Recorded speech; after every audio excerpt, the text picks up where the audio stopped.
E vamos lá. Vamos lá, galera. Um lugar a qual pertencer. Hoje é o nosso dia 17 do devocional. Acabei de acordar, basicamente, né? Eu tô subindo os vídeos ali no YouTube, os vídeos privados. Tô com um pouquinho de sono ainda, mas como é domingo, eu aproveitei para tirar uma sonequinha agora à tarde. Daqui a pouco eu vou me arrumar e vou para a igreja. E, gente, uma das coisas que eu quero compartilhar nesse vídeo aqui tem sido algo realmente interessante. No dia de ontem, né, que foi o dia 16 do devocional, eu estava falando sobre amor, né, a essência do que realmente importa, né, que é o capítulo ele dizia sobre isso. O que realmente importa é que a vida consiste em amar. E é interessante que eu ontem fui para Paraíba, né, uma igreja aqui perto de casa. Aí, acho que é o pastor, não lembro, acho que é pastor de jovens, ele é responsável. Teve um culto lá, um mini culto, né? E ele falou sobre esse mesmo assunto, sobre amar, né, as pessoas, sobre isso. E eu falei assim, Deus, não é possível que seja muita coincidência se o Senhor está fazendo isso novamente comigo. Rogério, como assim Deus está falando com você sobre isso? Eu acredito gente, eu não vou me exaltar aqui para falar isso para vocês, mas eu acredito que quando você está caminhando com Deus, você começa a ter sensibilidade com algumas coisas. Algumas coisas são antecipadas para você saber. Coisas que você saberia daqui a 1 ano ou 2 anos, ou daqui a 6 meses, tipo, Deus tem um projeto na igreja daqui a 6 meses. Por alguma coisa, você vai para esse projeto na Bíblia a ser antecipado 1 mês antes.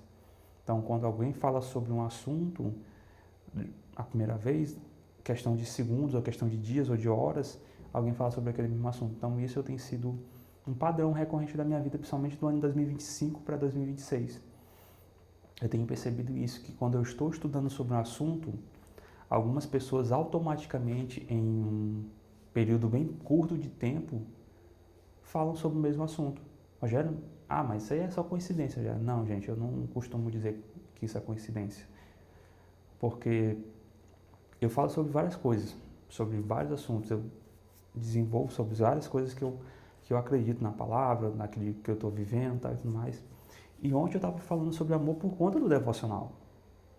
E quando chega à noite, um pastor que não me conhece, uma igreja que eu não costumo frequentar, falou sobre o mesmo assunto. Então hoje a gente vai falar sobre igreja. Então hoje é um dia 17, é um lugar ao qual pertencer. Vou mostrar aqui para vocês. Aqui.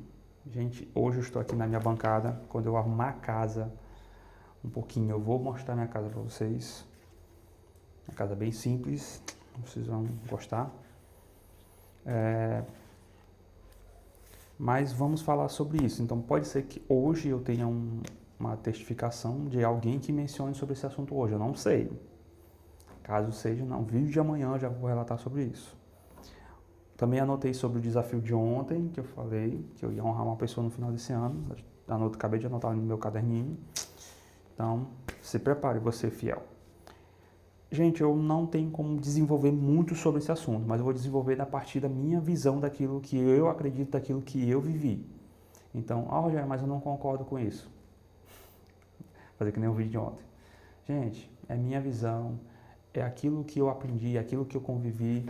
Isso não significa que esteja certo ou que esteja totalmente errado, mas use a própria palavra e faça o seguinte, analise tudo desse vídeo e retenha aquilo que é bom para você. A própria palavra ela fala sobre isso tudo, então você pode usar isso com séries, filmes, músicas, analise tudo que você consome e retenha aquilo que é bom, que edifica a sua vida. Então, vamos ao estudar esse assunto. Estudar não só uma conversa, algo rápido, e a gente vai ser muito sucinto. Eu não quero me prolongar nesse vídeo, não quero que vocês percam muito tempo também comigo hoje, que é um domingo, então vamos aproveitar. Você é chamado para pertencer, não somente crer. Então, fomos criados para uma vida em comunidade. Por isso, o primeiro sintoma de declínio espiritual é normalmente o comparecimento irregular aos cultos e às outras reuniões dos irmãos na fé. Sempre nos tornamos descuidados com a comunidade de irmãos, todo o restante começa a desmoronar. Na Bíblia, a igreja como um todo é chamada a noiva de Cristo e o corpo de Cristo. Não consigo imaginar alguém dizendo para Jesus: eu te amo, mas não gosto da sua noiva. Ou eu te aceito, mas rejeito teu corpo. No entanto, é isso que fazemos quando desprezamos e depreciamos a igreja, reclamando dela. Gente, eu já lidei com várias pessoas que já foram feridas dentro da igreja, adolescentes, adultos, jovens. Ah, não, mas tal pessoa ela falou isso de mim, tal pessoa eu não confio. Gente, uma das coisas que a gente tem um costume de fazer, eu não lembro se eu fiz isso, mas eu acho que pelos sofrimentos que eu passei, eu acho que eu aprendi isso de forma muito prática. Mas uma das coisas que eu aprendi ao longo da igreja que eu estou hoje, que é a Paz Church, cara, esse lugar, eu já passei por várias igrejas, então, quando eu encontrei a Paz Church, eu falei assim, cara, esse lugar aqui é o lugar que eu decidi ficar. Não vou sair desse lugar. Não vou para outra igreja, não vou me mudar para outra igreja, a não ser que Deus me direcione. Foi fácil, foi. Eu me senti parte da família no começo? Não, eu me senti excluído, me senti às vezes menosprezado, depreciado, eu me senti muito ruim em muitas situações. Mas eu disse, cara, mas é minha família. E a minha família vai ter que me aceitar, e eu vou ter que aceitar ela. Então, eu costumo fazer o seguinte, vocês que me aturem.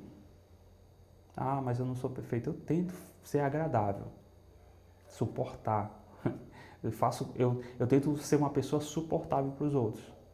Mas ninguém é obrigado a gostar de mim. Tem pessoas que possivelmente olham na minha igreja e tal, que olham para mim, não gosto do Rogério, porque ele é chato, fala isso é falante, tal. Gente,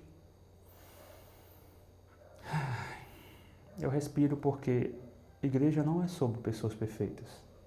Graças a Deus, porque senão eu seria uma das primeiras pessoas a não estar lá. Porque se fosse um lugar só para pessoas perfeitas, eu devia ter saído já desde o começo, porque eu sou tão errado.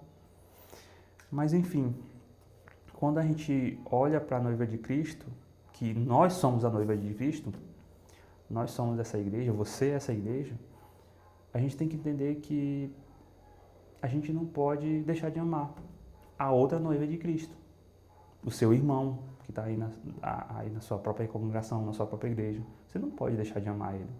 Ah, porque eu não gosto dele, porque ele pintou o cabelo de verde. Ah, não, porque ele pintou o cabelo de azul. Ah, não gosto porque eu gostava muito do cabelo dele comprido, mas ele raspou. Gente,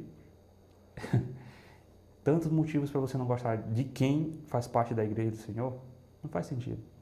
Eu me lembro de uma situação em que uma pessoa, ela falou, Rogério, mas a igreja ela não tem isso. E é por isso que eu fiquei incomodado, porque a palavra diz que não tem isso. Aí eu falei, pois é, minha irmã, mas a própria palavra de Deus, ela diz isso. Não deixem de se congregar, como é o costume de alguns, a própria palavra de Deus vai orientar isso. Então, não deixem de se congregar como é o costume de alguns. Vá à sua igreja. Hoje tem culto, hoje é domingo. Inclusivamente estamos falando sobre isso no domingo. Daqui a pouco vai ter culto, eu vou para a igreja, eu vou celebrar com os outros irmãos, cultuar com os outros irmãos. Então, sigam o que a própria palavra diz, não deixem de se congregar. O interessante é que quando a gente acha que a nossa opinião é mais importante, a gente esquece a palavra. A nossa opinião, gente, não serve para nada se ela não for pautada na palavra. Se você não defende a sua opinião na palavra, não tem por que você opinar. Sua opinião é falha, ela vai se perder com o tempo. Você pode prometer hoje aqui uma coisa, baseado naquilo que você acha, e daqui a 2 meses ou até menos, ou dias, você pode se equivocar novamente. E esse é o problema, a palavra ela não muda. Quando você baseia a sua palavra na palavra, você entende que as coisas mudam na sua vida. A palavra vai dar orientações práticas sobre relacionamentos uns com os outros. A gente vai ver isso ao longo do Novo Testamento. A gente já falou sobre isso ontem, que os 4 primeiros são sobre o relacionamento com Deus e os outros 6 são relacionamentos uns com os outros, com as pessoas. E a gente está falando aqui sobre uma comunidade de fé. A gente está falando sobre o seu irmão que está aí na sua mesma célula, na sua mesma igreja, na sua escola dominical, naquele grupo de jovens que estão reunidos para um devocional, para falar do Senhor. Ah, Rogério, mas existem pessoas que não gostam de mim. Gente, eu falo para vocês, se eu tivesse desistido de fazer parte da família de Deus, eu estaria morto, eu estaria vivendo uma vida totalmente dissoluta de pecado, tal, e tudo mais, porque existe a parte que você faz, existe a parte que a sua família faz. E uma das coisas que eu aprendi essa semana é, cara, eu tô a fim de tomar café na casa de alguém.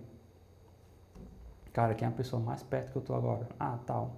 Eu chego lá, mano, tá aqui, cara, eu vim tomar café. Parece brincadeira. Gente, eu aprendi a abrir minha boca e pedir. Aqui em Chapadinha foi praticamente um terreno sensacional que eu aprendi a abrir a boca e pedir. E às vezes tem um lugar que a gente vai que a gente nem sabe que vai almoçar em tal lugar. Às vezes vai ter dias que você não vai almoçar com cara nenhum, você vai ficar em casa quietinho. Às vezes você vai ter dias que vai ter um banquete. Rogério, vem almoçar aqui. E, gente, é interessante que eu amo esse tipo de convite. Mas uma das coisas que eu falei para minha amiga Sandra hoje, falei, Sandra, o que importa não é a comida. O que importa não é a comida. O que importa é a mesa, é você sentar na mesa. E isso gera comunhão, isso gera uma troca de experiência, uma troca de vida, você conversar, você brincar, você sorrir, isso gera alegria. E, gente, eu acredito que a família cristã, a igreja, é essa comunidade em comunhão que come, que toma um café, que toma chá, tem um pessoal que toma chá, galera que come, galera que se conversa, que brinca, que senta na porta de uma casa para falar sobre histórias das suas vidas, tudo isso faz parte da igreja. Eu acredito que Deus se alegra quando pessoas sentam para conversar sobre Ele, ou sobre a própria vida que eles tiveram, de onde Jesus tirou eles, para onde eles são hoje. E pessoas totalmente aleatórias, gente. Se você for analisar a minha igreja hoje, talvez a sua tenha isso, e você comece a perceber isso, tem gente que gosta de jiu-jitsu, tem gente que gosta de piqui, tem gente que já não gosta de quiabo, tem gente que já não gosta de melancia, tem gente que não pode comer melancia, tem gente que ama piqui com arroz, tem gente que já não gosta de piqui com arroz. Mas todas essas pessoas, quando elas estão juntas no lugar, eu consigo ver a essência do cristianismo, que é isso, a comunhão com os irmãos, que é falado lá em Atos, a gente tem entendido isso. E isso é essa igreja. Ah, Rogério, mas eu não quero fazer parte disso. Gente, beleza, você não quer fazer parte disso, corre o risco de você ser atacado lá fora pelos lobos. Nós somos atacados todo o tempo. A diferença é que, pelo menos quando a gente é atacado dentro de uma comunhão, a gente tem outra pessoa para recorrer e correr e pedir ajuda. E a gente tem essa mania de que o mundo ele nos ensina sobre individualismo. É o meu sonho, é o meu projeto, é o meu carro, a minha casa. E, gente, às vezes não é isso. A sua casa é para compartilhar a sua casa com Jesus. E quem é Jesus? É outra pessoa que está precisando da sua ajuda. O seu tempo é para compartilhar com outras pessoas também. Ah, não, mas eu trabalhei para que eu fique aqui curtindo o meu tempo. Gente, tem uma péssima notícia para você, que fala que é do seu tempo. Vai existir um dia em que você será cobrado por o seu tempo, o tempo que você dedicou, que você gastou. Eu mesmo serei cobrado pelo meu tempo. Quanto tempo eu gastei na rede social? Quanto tempo eu gastei ficando só no meu computador jogando, brincando? Quanto tempo eu gastei no meu celular conversando com algumas pessoas, mas não gastei tempo com o Senhor ou com as outras pessoas, no fato, na vida, estar junto, em comunhão. Não é fácil. E é por isso que precisamos da igreja para nós aprendermos. Gente, eu tinha vergonha de gravar vídeos para o celular, gravar vídeos para o YouTube, para um canal. Hoje eu estou gravando todo santo dia um vídeo. Gente, eu tinha vergonha de falar em público, eu não conseguia falar, me posicionar em público. Eu tinha vergonha de me expor em situações, eu tinha vergonha de falar sobre meus próprios problemas e ainda tenho vergonha de falar sobre alguns problemas. Mas eu estou crescendo e isso eu só consegui crescer quando eu estava com uma família da fé. Eu me lembro até hoje que é uma das coisas que eu comento muito para alguns amigos, né? Quando eu vou para a casa da Ediene e da Diele em São Luís, né? Sempre tem alguma coisa para fazer. Acho que é botar uma prateleira, furar uma parede. Essa última vez eu montar um ventilador. Sempre tem alguma coisa para fazer. E aí eu fico rindo, né, com elas, né? Eu fico rindo com elas porque parece que elas dependem de um homem para fazer isso. Só que não é isso, elas não dependem de um homem para fazer isso. Mas se tem um homem lá, que foi uma das coisas que a gente aprendeu da nossa igreja, né? Então, se tem um homem lá para fazer, que ele faça. Mande a bola para ele. Eu até aconselho mulheres, façam isso. Se você está precisando fazer algo que seja mais braçal e que você consiga fazer, mas tem um homem lá perto, direcione esse assunto para esse homem. Porque isso vai fazer esse homem amadurecer, isso vai fazer esse homem crescer. Eu me lembro que eu fui aprender a usar furadeira na igreja. Gente, acho que eu tinha 22 anos, eu acho. Fui aprender a usar furadeira na igreja, porque eu tinha medo sei lá, gente, de errar. Olha, eu tô aqui, eu tô com uma parede, eu tô na parede de uma pessoa, se eu furar a parede, pode fazer um buraco grandão, e como é que eu vou consertar isso? E foi lá na igreja que eu comecei a aprender. Errei em outros lugares, testei em outros lugares, mas foi lá que eu comecei a aprender. Foi com a família da fé, pessoas que me desafiavam. Rogério, bota essa prateleira aqui pra mim. Eu ficava com medo, mas, cara, só tem eu, vou lá, mostrar que eu sou o cara, que eu sou... E eu falei, Jesus, me ajuda aqui. Mas, gente, isso faz a gente crescer. Hoje, a gente estava brincando há um tempo atrás, que hoje a gente sabe lidar com as meninas, né? Hoje a gente lida com as meninas, principalmente a Jane e a Jerry, que são pessoas, são meigas e gentis, eu gosto de falar delas, são pessoas sensacionais para mim. E a gente brinca, poxa, aí vem outra pessoa tal e já quer sentar na janela. Eu falei, gente, todo o trabalho que a gente investiu, tudo aquilo que a gente passou, tudo aquilo que a gente cultivou, semeou na vida delas, que a gente construiu com elas, aí vem outra pessoa, não, vai ter que sofrer também, vai ter que passar pela mesma coisa. E todos os homens, eles precisam passar por esse período de sofrimento, para eles se adaptarem, a crescerem e amadurecerem. Hoje eu fico feliz por todas essas experiências que eu tive com meus irmãos. Gente, eu não teria essas experiências com outras pessoas. No ano passado eu descobri qual faculdade que eu queria, mas foi através de uma conversa com um irmão da igreja, através de uma pessoa, Rogério, e tu já começou a faculdade? Ainda não, porque falta recursos, e é isso que eu entendo. Que o mais importante, às vezes, não é você fazer, é você saber para onde você está indo. Se você sabe para onde você está indo, pode passar 10 anos para você ter recursos para você ir para aquele lugar. Mas quando chegar e lá e você tiver os recursos, você vai para o lugar, porque você já sabe para onde ir. Hoje eu tenho 32 anos e agora eu sei qual a faculdade que eu quero fazer. Conversando com os irmãos e sendo encorajado pelos irmãos. Faça isso, ore assim, busque isso. Quando eu tenho dúvidas, eu chego no WhatsApp do Cleison. Às vezes eu chego, sento com o Marcelo para a gente conversar. Aí tem o Djalma também, que a gente senta um pouquinho, conversa um pouquinho. Então, existem muitas coisas que estão crescendo e eu estou crescendo e amadurecendo com isso. E isso tem sido um gás para mim. Mas só é possível viver esse tipo de crescimento dentro de uma família. Gente, a família, ela te edifica. Uma das frases aqui que Jesus, ele fala, né? Ou Jesus, não é que ele fala, o texto ele fala aqui, o autor, que Jesus, ele não prometeu edificar o seu ministério, ele prometeu edificar a igreja dele. Gente, uma das coisas que eu acho interessante, quando você vai ver Paulo discorrendo sobre os dons do Espírito Santo, ele vai falar sobre edificar a igreja, para a edificação da igreja. Não simplesmente só para a edificação de uma pessoa.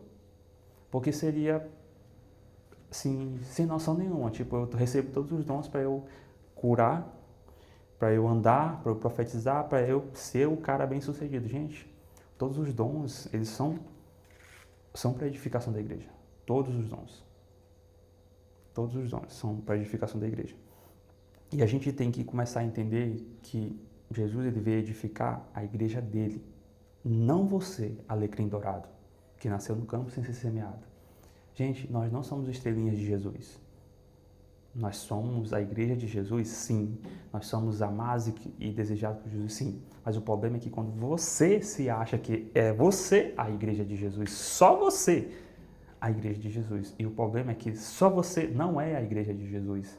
Existe o seu irmão do lado, que é a igreja de Jesus.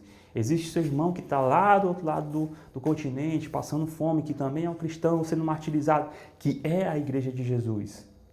Então, Jesus ele não vai edificar o teu ministério para dizer assim, vai, cara, Rogério, vai lá. Você vai ser o melhor pregador conhecido por todo mundo, tal. Não, gente. Talvez Deus possa fazer eu crescer através desses vídeos, tal, e tudo mais, através dos vídeos que eu criar futuramente, sim. Mas o objetivo é edificação da igreja. O que isso que eu estou fazendo hoje vai edificar uma igreja. Que isso que eu estou fazendo hoje vai edificar outra pessoa. Eu costumo falar para uns amigos na igreja que eu falo o seguinte, gente, quando eu oro em público, muitas vezes eu não oro só porque eu preciso conversar com o Senhor. Às vezes eu levanto minha voz em oração para que outras pessoas entendam que elas também possam fazer a mesma coisa que eu. Que elas possam entender que eu sou referência, então se o Rogério faz, o Rogério que é errado, o Rogério que é pecador faz, eu também posso fazer. Não de forma deliberada, mas sentir aquele posso fazer do cara, e se eu tentar? E se eu fizer? Eu consigo ser usado? Gente, eu volto para esse assunto. Você não vai aprender a orar a não ser orando, não vai aprender a falar a não ser falando, não vai aprender a profetizar a não ser profetizando. Gente, é fazendo que a gente vai aprender, é lendo que a gente vai aprender a ler. Se você não ler, mas eu queria tanto aprender a ler, eu queria tanto ler 10 livros como o meu pastor lê, eu queria ler um livro todo só numa sentada como o meu pastor fez. Mas você não lê um capítulo por dia, gente. Você só vai aprender a ler um livro em uma sentada se você ler o livro sentado, todo dia. Você vai aprender lendo, ler lendo. Você vai aprender a pregar pregando. Você vai aprender a falar falando. Então, pare de criticar esse irmão seu que está falando na igreja aí. Pare de achar que esse irmão que está falando muito, ele é chato. Gente, talvez esse irmão esteja mais na frente do que você. Talvez esse irmão ele consiga destravar coisas que você nunca vai destravar. E esse é o detalhe. Você, em vez de você aprender com esse irmão a destravar aquilo que você precisa destravar, não, você está ali parado, criticando o irmão. A sua língua está começando a ser afiada demais. E não é nem a língua de Jesus, é a sua língua mesmo. Então, irmão, cuidado com aquilo que você fala com seu irmão aí na igreja. Então, vamos entender que a igreja de Jesus, ela tem um propósito de ganhar esse reino, ganhar todas as pessoas para ele, entendeu? Então, gente, vamos focar no que é importante. Uma vida em comunidade, edificar uns aos outros. Poxa, legal, eu acho bacana meu pastor pregar. Como é que eu vou aprender a pregar que nem meu pastor? Pregando, não imitando ele, pregando. Eu vou ter a minha essência. E, gente, o teu pastor, hoje que prega lá no teu púlpito, ele tá lutando por você estudinho. E você está só atrapalhando ele às vezes. Você traz problemas para o pastor, eu quero conversar com o pastor. O problema é que o pastor vai dizer assim, olha, se tu ler a Bíblia, tu vai achar essa resposta. Se tu orar, tu vai achar essa resposta. A coisa mais óbvia que as pessoas não pensam antes de fazer é isso. Gente, vamos lá. Vou pegar aqui. Se você for abrir a Bíblia, ou você pegar seu celular e pesquisar um versículo bíblico que fala sobre ousadia, você vai achar aqui.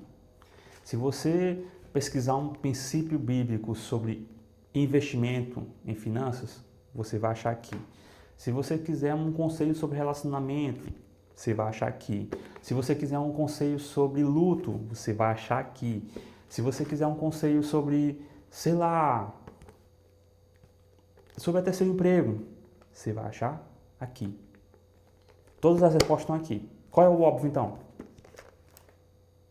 Abrir e ler. Rogério, eu quero ouvir a palavra do Senhor. Bota a Bíblia em áudio e põe os fones de ouvido.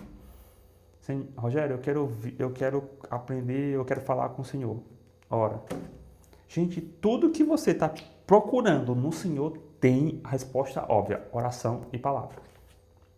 Faça um jejum aí só para adicionar um temperozinho, que é bacana. Faça um jejum logo de 3 dias para você surtar logo. Se tranca no quarto, cara, vou fazer um jejum de 3 dias aqui. Fecha o quarto lá, toma água, deixa um copo de água lá e vai tomando água e tal e fique lá. Leia a palavra, durma um pouquinho, relaxa, depois levanta, ora de novo, toma água, arrocha. Gente, faça esse teste. Você vai entender que vai ajudar muito você. Mas vamos lá. Eu vou usar essa frase minha, né? A minha frase porque é baseado nisso aqui. Mas vamos lá, primeiro eu vou falar aqui e depois eu vou falar a minha frase. A diferença entre frequentar uma igreja e ser membro dela está no comprometimento. Os frequentadores são espectadores que ficam à parte, os membros envolvem-se no ministério, os frequentadores consomem, os membros contribuem, os frequentadores querem os benefícios que a igreja propicia sem participar das responsabilidades. São como casais que querem viver juntos sem o compromisso do casamento. Gente, é massa, porque eu costumo falar o seguinte: visitante não é morador. Visitante não é morador. Rogério, o que tu quer dizer com isso? Quando você vai em uma igreja nova, qual é o objetivo do pessoal que está recebendo você? Que você seja bem-vindo, que você seja amado, que você abrace e tudo mais. Mas quando você é membro da sua igreja e abre a porta e o irmão seu conhece você, ele não vai dizer assim, seja bem-vindo, seja bem amado. Não. E aí, meu parceiro, está de boa? Você deixou de se sentir amado? Não. Ou talvez o cara nem vai falar com você. Por quê? Porque você é morador. Então, em casa, a gente tem um costume, acordou, a gente não dá um bom dia para o nosso pai ou nossa mãe. Se você não dá, mas é bem provável que você comece a fazer isso. Dê um bom dia para o seu pai e para sua mãe, só para você acostumar isso. Mas às vezes a gente não dá bom dia para ninguém quando a gente acorda, porque tá baixando o download da alma aqui, a gente... Mas visitante não é morador. Como visitante, em qualquer lugar você é bem tratado, você recebe suco, água, comida, abraço, você é amado. Seja bem-vindo, faça dessa casa a sua casa. Isso chegou a primeira vez. Chega a segunda. Cara, que bom te ver e tal. Chegou a terceira. Quando você decide fazer parte daquele endereço, daquela casa, você não vai ser mais recebido como, cara, seja bem-vindo. Não, porque você já não é mais visitante. Agora você vai receber outras pessoas. Você tem responsabilidades agora. Você vai trocar a lâmpada da sua casa. Você vai lavar a louça da sua casa. Eu acho interessante, e eu falo novamente das meninas, que a gente já viveu muito isso. Quando a gente chega na casa delas, a gente lava a louça. Sim, Rogério. Mas Rogério, em qualquer lugar a gente faz isso. Gente, tem casas que a gente não faz, mas quando a gente vai para uma casa em que você é família, você não vai deixar a louça. Às vezes é a tua responsabilidade até pagar um lanche para essa tua família. Tipo, gente, eu não tô falando que, um lanche, é só meus exemplos bestas, porque o que eu falo é aquilo que tá no meu coração, tá na minha mente e tá fluindo. Mas a minha convivência com elas e o Jackson, e a gente tem muito esse tipo de convivência, a gente tem um nível de entrosamento como família com elas. E é diferente se a gente fosse com outra pessoa. Por exemplo, vou dar um exemplo disso para vocês meninas, que são... Se você sair pro cinema com um amigo, a primeira coisa que você vai pensar, cara, eu tenho 10 conto, ele só tem 10 conto, então a gente vai lá no Mateus, a gente compra salgadinho, compra isso bem aqui, compra uma água e a gente economiza. Se você for sair com uma menina, você não, eita cara, tem que levar ela no melhor restaurante. Por quê? Mesmo que seja sua namorada, por que tu vai pensar? Mesmo que tu esteja conhecendo ela no começo, seja sua namorada esteja conhecendo ela no começo. Porque você vai ter que querer dar o melhor para ela, só que ela é visitante. Ela ainda não faz parte totalmente da sua vida, ela é visitante. Mas, por exemplo, eu e meu amigo Jackson, a gente já sabe, cara. Nós dois, a gente já sabe. Mas tem dia que quando a gente tem dinheiro, a gente, arrocha no lanche. Mas às vezes a gente entende que a gente... Hoje é muito mais fácil sair com a Ediene, com a Jelly, com a Sara, com o Jackson. Porque hoje a gente entende isso como... Cara, a gente não tem dinheiro, mas se a gente fizer juntar esse dinheiro aqui, dá pra fazer um negócio mais legal. Mas se a gente pudesse pagar o lanche de cada um, a gente pagaria o lanche de cada um. Mas é isso que tá. A família hoje entende. Opa, Rogério não tem dinheiro, então não vai poder pagar. Simples. E família entende isso. Entende que você, às vezes, não vai ter recursos, mas ela vai lidar com isso. Agora, visitante, ele tá esperando o melhor. O melhor café, o melhor chocolate. Hoje vai ter chocolate na igreja, vai lá. O melhor chocolate. E, gente, visitante não é morador. Coloque isso na mente de vocês. Mas ser morador é muito melhor do que ser visitante. Só avisando para vocês. Visitante só recebe uma vez o benefício. Morador, quando você faz parte da família, você almoça na casa dos irmãos, toma café na casa dos irmãos, conversa de mesa. Você tem vários momentos de comunhão. Gente, esse ano passado, por esse ano, eu fiquei uma das pessoas mais felizes. Porque o que mais eu ganhei foi o tempo de mesa com essas pessoas. E, gente, chegando a isso, eu vou tentar finalizar aqui, acho que já me prolonguei muito. Deus quer que você ame pessoas reais, não pessoas ideais. Você pode passar a vida inteira buscando a igreja perfeita, mas jamais encontrará. Você foi chamado para amar pecadores imperfeitos, assim como Deus faz. Você se torna cristão ao se comprometer com Cristo. Você se torna cristão ao se comprometer com Cristo, mas se torna membro de uma igreja ao se comprometer com um grupo específico de fiéis. A primeira decisão traz salvação, a segunda, comunhão. Gente, esse capítulo eu achei interessante porque ele fala sobre igreja. Para mim, ele fala sobre a igreja, não a igreja quatro paredes. Ele fala sobre a igreja de Cristo, a comunhão com os irmãos serão salvos. E hoje vai ter salvação na nossa igreja, mais uma vez. Pessoas serão salvas e mais uma vez nós vamos cultuar o nosso Senhor. Mais uma vez, graças a Deus, nós temos essa oportunidade. E você vai fazer o que hoje? Então, esse é o vídeo que eu deixo para vocês hoje, gente. Nosso devocional Uma Vida com Propósito. É um lugar para o qual pertencer. E hoje na nossa igreja, a parte da Chapadinha, um lugar para amar e ser amado. Gente, até o próximo vídeo. Tchau!